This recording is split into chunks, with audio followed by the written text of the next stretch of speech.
Welcome dear students. Today we are going to learn poem number 1.1, Be the Best. It is on page number 2 of our book. So open your book at page number 2. First we shall see the warming up activities. Warming up मध्ये chit-chat activities आहेत बघा. पहिलं, have you got a prize in any competition?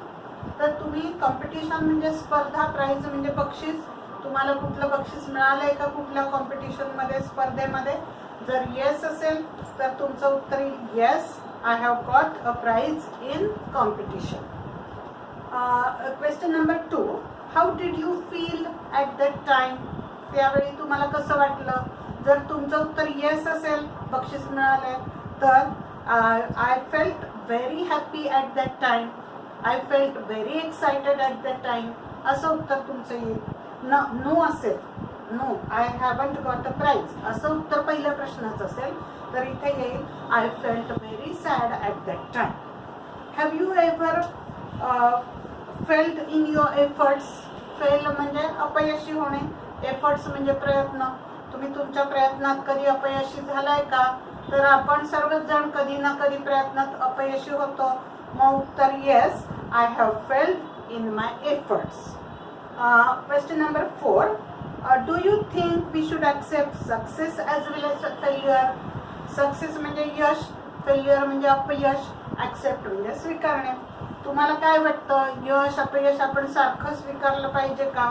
तर अर्थातच आपल्या जीवनात यश येतं, अपयश येतं, दोन्हीचाही सारखा स्वीकार आपण केला पाहिजे. म्हणून उत्तर आपलं येईल yes, I think we should accept success as well as failure. And question number 5, what will be your reaction if you are not selected on a team? शाळेची टीम आहे, त्यामध्ये तुम्हाला सिलेक्ट नाही केलं, निवडलं नाही तुम्हाला, तर तुमची रिॲक्शन म्हणजे प्रतिक्रिया काय असेल? तर अर्थातच I will feel bad, I will feel very sad, but then I will accept it. याप्रमाणे ह्याची उत्तरं लिहायची. आता पुढचा क्वेश्चन आहे बघा, read aloud the following sets of words. खाली दिलेले शब्द वाचायचे. A river, stream, sea, ocean. River, stream, sea, ocean. आता त्याच्याशीच त्याच्यावरच आधारित बी क्वेश्चन आहे, rearrange each of the above sets of words according to the increasing order of the size. Size प्रमाणे चढत्या क्रमाने हे शब्द जुळवा.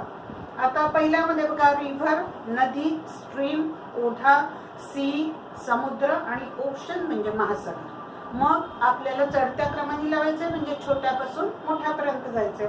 छोटं सर्वात काय? स्ट्रीम, ओढा झरा हा सर्वात छोटा असतो. त्यानंतर येते रिव्हर, नदी त्यापेक्षा मोठी, सी समुद्र त्यापेक्षा मोठा आणि सर्वात मोठा ओशन. म्हणजे आपल्या बी मध्ये ए चे उत्तर कसं येईल बघा, स्ट्रीम, रिव्हर, सी, ओशन. आता बी बघूया आपण, हिल. हिल म्हणजे टेकडी, स्टोन छोटा दगडाला स्टोन म्हणतात, माउंटन पर्वत आणि रॉक म्हणजे मोठा खडक असतो तो. याचा साईज लावायचा आता आपल्याला बी मध्ये. सर्वात छोटा आहे स्टोन, मग रॉक, मग हिल आणि सर्वात शेवटी mountain. Stone, rock, hill, mountain. C question, plant, sapling, tree, seed.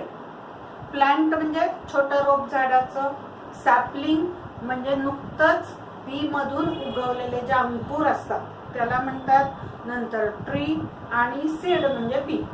सर्वात पहिल्यांदा येईल सीड, मग सॅपलिंग, मग प्लांट आणि मग ट्री. आता शेवटचं आहे child, adult, baby, youth. Child म्हणजे मूल, ॲडल्ट म्हणजे प्रौढ व्यक्ती, मोठी व्यक्ती, बेबी म्हणजे छोटं बाळ आणि युथ म्हणजे तरुण. आता यातली सर्वात पहिली छोटी अवस्था काय असते? बेबी, छोटं बाळ. त्यानंतर जरा मोठं झालेलं चाइल्ड म्हणजे बेबी, चाइल्ड, युथ आणि सर्वात शेवटी ॲडल्ट म्हणजे प्रौढ झालेली व्यक्ती, मोठी व्यक्ती. याप्रमाणे आपण पहिल्यातला ए आणि बी हे दोन्ही क्वेश्चन सोडवले. आता दुसरा क्वेश्चन आहे तो मुलींनो, the size and the lion and the mouse ही स्टोरी तुम्हाला माहिती आहे. खाली कंसामध्ये शब्द दिलेले आहेत, ते शब्द तुम्ही योग्य त्या जागी भरून ती स्टोरी तयार करायची. उदाहरणार्थ, a lion was sleeping in a forest. इथे फॉरेस्ट हा पहिला शब्द आहे. याप्रमाणे ही स्टोरी, हा तुमचा होमवर्क आहे. ही स्टोरी तुम्ही पूर्ण करायची आणि वहीचं पानाचा फोटो मला टाकायचा आहे. आता आपण कवितेकडे जाऊया. बी द बेस्ट म्हणजे सर्वात उत्तम व्हा, सर्वात चांगले व्हा. बेस्ट ही गुडची तिसरी डिग्री. गुड म्हणजे चांगलं, बेटर म्हणजे त्याहून चांगलं आणि बेस्ट म्हणजे सर्वात चांगलं. जेव्हा आपण सुपरलेटिव्ह डिग्री वापरतो तेव्हा त्याआधी द हे आर्टिकल येतं, म्हणून बी द बेस्ट, सर्वोत्तम व्हा. आता कवितेत कवीने काय सांगितलंय बघा तुम्हाला, की जे काही कराल त्यामध्ये तुम्ही सर्वोत्तम व्हा. Be the best. If you can't be a pine on the top of the hill. Hill म्हणजे टेकडी, आपण आता बघितलंय. If you can't be a pine, पाईनचं झाड की जे उंचावर वाढतं आणि उंच वाढतं, सर्वात उंच वाढणारं पाईनचं झाड. If you can't be a pine on the top of the hill. Top म्हणजे शेंडा, वरचं टोक. त्याच्या अपोजिट वर्ड आहे बॉटम म्हणजे पायथा. एक टेकडी आहे, त्या टेकडीच्या उंचावर वाढणारं पाईनचं झाड म्हणजे सर्वात उंच झाड, ते जर तुम्ही होऊ शकत नसाल. If you can't be a पाईन, तुम्ही पाईन होऊ शकला नाहीत. On the top of the hill, टेकडीच्या वरच्या टोकावर वाढणारं पाईनचं झाड, सर्वात मोठं झाड तुम्ही जर होऊ शकला नाहीत तरी हरकत नाही. Be a scrub in the valley. Be a scrub. Scrub खुरटे झुडूप, छोटं एकदम खुरटलेलं छोटं झुडूप असतं ते व्हा. In the valley. व्हॅली दरी. समजा तुम्हाला उंच टेकडीवरचं मोठं झाड, पाईनचं झाड होता नाही आलं तरी कोण व्हा तुम्ही, बी अ स्क्रब, खुरटा झुडूप व्हा. इन द व्हॅली, दरीमधलं. दरी म्हणजे दोन डोंगरांच्या मधला भाग, तर त्याच्यामधलं खुरटं झुडूप झाला तरी चालेल. बट बी द बेस्ट, पण तेही सर्वात चांगलं व्हा. Little scrub by the side of the rill. Rill म्हणजे स्ट्रीम, ओढा. रिल झरा, ओढा, दुसरा इंग्लिश शब्द त्याला स्ट्रीम. तर be the best little scrub, पण सर्वात छोटं चांगलं झुडूप व्हा. By the side of the rill, झऱ्याच्या काठचं सर्वात चांगलं छोटं झुडूप व्हा. Be a bush if you can't be a tree. आता दुसरी गोष्ट, पहिल्यात कवीने काय सांगितलं आपल्याला, की तुम्हाला पाईनचं झाड नाही होत आलं तरी कोण व्हा, स्क्रब व्हा. छोटं खुरटं झुडूप व्हा, पण खुरटं झुडूप सुद्धा सर्वात चांगलं असं तुम्ही व्हा. त्यानंतर दुसरी गोष्ट कवीने सांगितली की बी a bush if you can't be a tree. आता प्रत्येक ठिकाणी कवीने एक मोठी वस्तू एक छोटी वस्तू सांगितली. जसं की पाईनचं झाड ही मोठी वस्तू, ती नाही होत आलं तरी स्क्रब व्हा म्हणजे खुरटं झुडूप व्हा पण चांगलं व्हा. तसंच if you can't be a tree, झाड नाही होत आलं तरी बी अ बुश, झुडूप व्हा. बुश म्हणजे पण झुडूप. इथे मी लिहिला नाही बुश हा शब्द, झुडूप. तर झुडूप व्हा पण सर्वात चांगलं व्हा. थोडक्यात तुम्हाला मोठं काही होता नाही आलं, छोटं व्हा पण छोट्यात सुद्धा सर्वात चांगलं व्हा. हा संदेश इथे कवीने आपल्याला दिलेला आहे. Stanza number 2. स्टँजा म्हणजे कडवं. आता दुसरं कडवं आपण घेऊया. If you can't be a Bush, भले तुम्हाला झुडूपही नाही होत आलं. Be a bit of the grass. आता झुडूप साधारण एवढं एवढं एवढं असू शकतं, झुडूप, ते पण नाही होत आलं तरी a bit of the grass. Bit म्हणजे थोडेसे, छोटेसे, इवलेसे. Of the grass. ग्रास म्हणजे गवत. भले तुम्हाला झुडूप आहे, म्हणजे पहिल्या स्टँजामध्ये कवी सांगतोय की ट्री नाही होत आलं, बुश व्हा. एवढं मोठं ट्री नाही होत आलं तरी एवढंसं बुश व्हा. आता कवी काय म्हणतोय, बुश पण नाही होत आलं तर काय व्हा, a bit of the grass. गवत, छोटंसं गवत व्हा. And some highway happier make. And make some highway happier. आणि एखाद्या हायवेला तुम्ही हॅपियर, आनंदी बनवा म्हणजे सुशोभित करा. म्हणजे थोडक्यात चांगलंसं असं गवत व्हा की जे हायवेच्या कडेने उगवलं तर जाणाऱ्या येणाऱ्यांना ते हॅपी बनवेल, आनंदी बनवेल असं गवत तुम्ही व्हा. म्हणजे जे काही कराल त्यातून दुसऱ्याला आनंद द्या, सर्वात चांगलं तुम्ही व्हा. If you are a muskie then just be a bass. आता मस्की आणि बास हे दोन्ही माशांची नाव आहेत. If you are a muskie, जर तुम्ही मासा असाल, then just be a bass, तर बास व्हा म्हणजे छोटा मासा व्हा. But the liveliest bass in the lake, पण तो मासा पण कसा भले छोटा, मस्की नाही होता आलं, बास व्हा, छोटा मासा व्हा, पण तो पण कसा, the liveliest bass in the lake. Lively म्हणजे आनंदी, चैतन्यशील, ज्याच्यामध्ये चैतन्य, वळवळ करणारा, सतत धडपड करणारा असा मासा व्हा इन द लेक. लेक म्हणजे तलाव, तळ, तळ्यातला सर्वात उत्साही, सर्वात जास्त आनंदी असा मासा तुम्ही व्हा. आता या दुसऱ्या स्कंदामध्ये कवीने आपल्याला दोन गोष्टी सांगितल्यात बघा, की बुश नाही होता आलं, ग्रास व्हा, गवत व्हा, मस्की नाही होता आलं, बास व्हा, मोठा मासा नाही होता आलं, छोटा मासा व्हा, but the liveliest bass in the lake, पण तो पण मासा कसा पाहिजे, चैतन्यशील, एकदम आनंदी असा मासा तुम्ही व्हा. इथे स्टँडा नंबर 2 आपला कंप्लीट झाला. Stanza number 3, we can't all be captains. आता कवीनी इथे जहाजाची उपमा दिलेली आहे बघा, की जहाज असतं ना त्याच्यावर खलाशी वर्ग असतो, जहाजावर काम करणारा कर्मचारी वर्ग असतो आणि जहाजाचा प्रमुख असतो तो कॅप्टन असतो. तर कवी म्हणतो की we can't all be captains, आपण सगळे कॅप्टन्स होऊ शकत नाही, मोठ्या पदावरचे कॅप्टन्स आपण होऊ शकत नाही. We have got to be crew. Crew म्हणजे खलाशी, खलाशी म्हणजे जहाजावर काम करणारा इतर कर्मचारी वर्ग असतो, इतर लोक असतात त्यांना खलाशी म्हणतात. तर आपण सगळे कॅप्टन तर होऊ शकत नाही, मग आपण खलाशी होऊया. There is something for all of us here. तर कवी सांगतो आपल्या सर्वांसाठी काही ना काही करण्यासारखं. सगळ्यांनी जर महत्वाकांक्षा ठेवली की मी कॅप्टनच होणार, तर सगळे कॅप्टन होऊ शकणार नाही.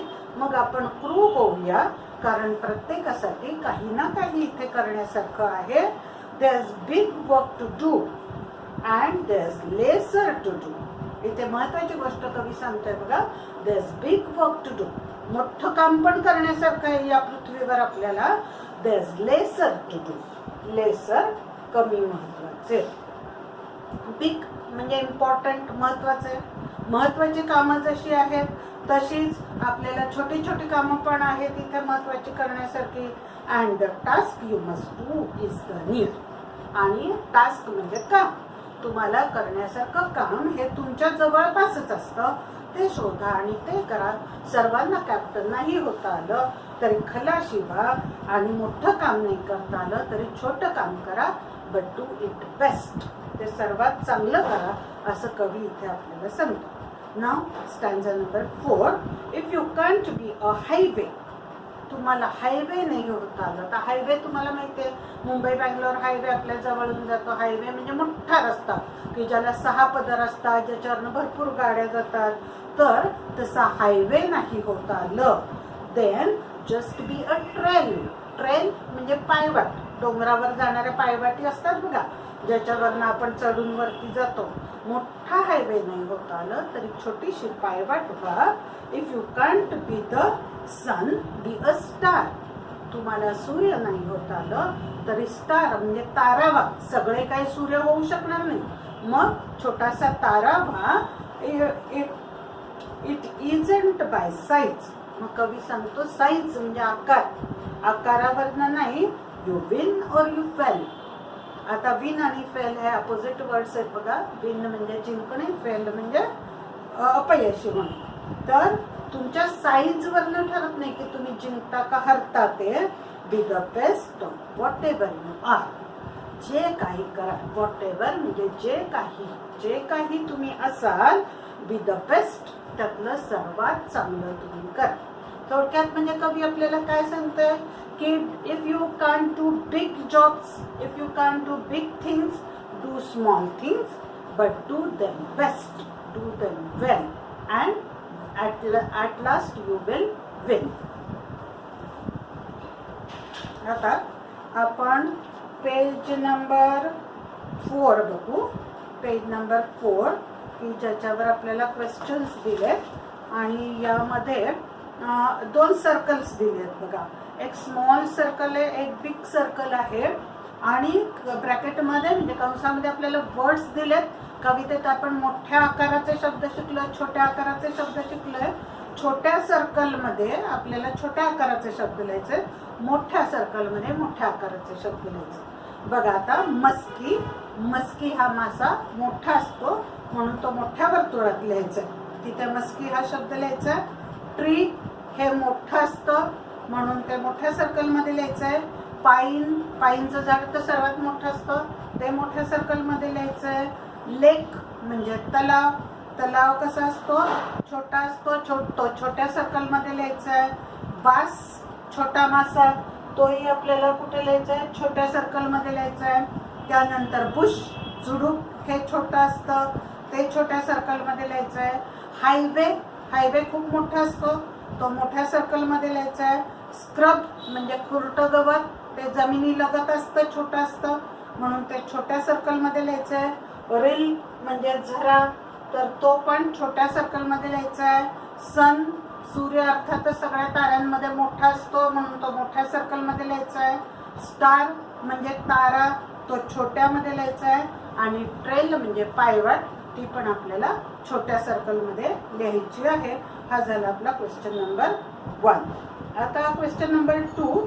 Read each stanza in the poem turn by turn. तुम्ही आळीपाळीने एक एक स्टॅन्झा करून कविता वाचायचे. सर्वात शेवटी मी तुम्हाला कवितेची चाल शिकवीन, त्याप्रमाणे कविता पाठ करायचे. आता रायमिंग वर्ड्स बघा आपल्याला. फ्रॉम स्टॅन्झा नंबर ए मी तुम्हाला एक जोडी सांगणार आहे, दुसरी तुम्ही लिहायची आहे. हिल आणि रिल. स्टॅन्झा नंबर 1 मध्ये हिल आणि रिल ही एक जोडी आहे, दुसरी तुम्ही शोधायची. दुसऱ्यामध्ये ग्रास आणि बास, लिहिताना ग्रास डॅश बास अशी लिहायची आणि दुसरी जोडी तुम्ही लिहा. स्टॅन्झा नंबर 3 मध्ये ग्रू आणि डू आणि स्टॅन्झा नंबर 4 मध्ये ट्रेल आणि फेल. याप्रमाणे एक एक जोड्या मी सांगितल्या, दुसऱ्या जोड्या तुम्ही लिहायच्या, सोडवून मला फोटो टाकायचे. Question number 4. If you can't be a pine, आपल्याला कंप्लीट करायचं आहे बघा. पहिलं करून दाखवलंय. If you can't be a pine, be a scrub. Pine नाही होता आलं, स्क्रब व्हा. If you can't be a tree, पुढे बी काय येईल, बुश. ट्री नाही होता आलं, बी बुश. नंतर बी अ बास, इथे आधी काय लिहावं लागेल, if you are a muskie. If you are a muskie, be a bass. If you can't be a captain, captain नाही होता आलं, be a crew. Be a crew. Dash dash be a train. If you can't be a highway, be a train. कवितेतल्या जोडी तुम्ही पूर्ण करायच्या. If you can't be the sun, be a star. Sun नाही होता आलं तर स्टार व्हा. बी अगोदर लिहायचंय बरं का, बी अ स्टार. आता write whether the following are true or false. True की फॉल्स ते लिहायचंय. All must be the captains of the teams, की सगळ्यांना टीमचं कॅप्टन होता आलं पाहिजे. कवीने काय सांगितलंय की कॅप्टन नाही होता आलं तर क्रू व्हा, म्हणजे हे सेंटेन्स कसं आहे, फॉल्स. फॉल्स म्हणजे खोटं, ट्रू म्हणजे खरं. अ bit of grass can make the highway happier. छोटंसं गवतही हायवेला हॅपियर बनवू शकतं, आनंदी बनवू शकतं. हे सेंटेन्स ट्रू आहे. We win or fail depending upon the size or position, की साईजनुसार किंवा पदानुसार, आकारानुसार, पदानुसार आपण जिंकतो किंवा हारतो. कवीने आपल्याला काय सांगितलंय, साईजवर काही अवलंबून नाही. तुम्ही मोठं पद घेतलं तरच यशस्वी असं काही नाहीये, म्हणजे हे सेंटेन्स फॉल्स आहे. A scrub is found at the top of the hill. खुरटं गवत हे टेकडीच्या वरच्या टोकावर आढळतं, असं आहे का, नाही. ते कुठे आढळतं, पायथ्याला आढळतं आणि वरती उंच उंच झाडं असतं. त्यामुळे हे सेंटेन्स फॉल्स आहे. If your work is not important, don't do it. महत्त्वाचं काम नसलं तर ते करू नका. हे सेंटेन्स पण फॉल्स आहे, कारण कवीने सांगितले लेसर वर्क. लेसर म्हणजे कमी महत्त्वाचं काम सुद्धा करा, तेही तितकंच महत्त्वाचं आहे. What ever job you have, do your best. हा तर संदेशच कवीने आपल्याला दिलाय, मेसेजच दिलाय की what ever job you have, जे काही काम तुम्ही कराल, डू युअर बेस्ट, सर्वात चांगलं करा. म्हणजे हे सेंटेन्स ट्रू आहे. परत बघा, पहिलं सेंटेन्स आहे फॉल्स, दुसरं आहे ट्रू, तिसरं आहे फॉल्स, चौथं आहे फॉल्स, पाचवं आहे ट्रू, पाचवं आहे फॉल्स आणि सहावं आहे true. Now the last question number 6. Write and appreciation of the poem. आता हा क्वेश्चन आपल्याला नीट करायचा, कारण की हा आपल्याला 9वी आणि 10वी मध्ये पण आहे. The title of the poem is. आता इथे कवितेचं शीर्षक ना तुम्हाला माहिती आहे, बी द बेस्ट. नंतर the poem is written by. कवितेच्या शेवटी कवीचं नाव दिलेलं असतं. कोण आहे तर डगलस मॅलॉक. डगलस मॅलॉक हा त्याचा पोएट आहे. The poem has a dash dash stanzas. किती स्टँजाज आहेत आपण बघितलं, 1 2 3 4. The poem has 4 stanzas. Each stanza has dash dash lines. प्रत्येक स्टँजामध्ये किती लाईन्स आहेत मोजा, 1 2 3 4. लाईन्स म्हणजे ओळी, प्रत्येक स्टँजामध्ये 4 lines. The lines that rhyme in each stanza R.